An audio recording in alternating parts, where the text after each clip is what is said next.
3 சட்டமன்ற தொகுதிகளுக்கு நடைபெறவுள்ள தேர்தலில் அனைத்து வாக்குச்சாவடிகளிலும் வெப் கேமராக்கள் பொருத்தப்படும் என தமிழக தலைமை தேர்தல் அதிகாரி ராஜேஷ் லக்கானி தெரிவித்துள்ளார். சென்னை தலைமை செயலகத்தில் செய்தியாளர்களிடம் பேசிய அவர் 2,79,307 வாக்காளர்கள் உள்ள அரவக்குறிச்சி தொகுதியில் 245 வாக்குச்சாவடிகள் அமைக்கப்பட்டுள்ளதாக கூறினார். 2,68,033 வாக்காளர்கள் உள்ள தஞ்சாவூர் தொகுதியில் 276 வாக்குச்சாவடிகள் அமைக்கப்பட்டுள்ளதாகவும் தெரிவித்தார்.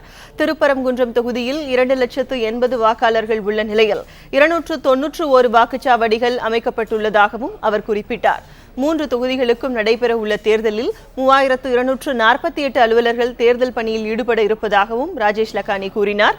அனைத்து வாக்குச்சாவடிகளிலும் வெப் கேமராக்கள் பொருத்தப்பட்டு நுண் பார்வையாளர்கள் மேற்பார்வையில் வாக்குப்பதிவு நடைபெறும் என்றும் ராஜேஷ் லக்கானி தெரிவித்தார்.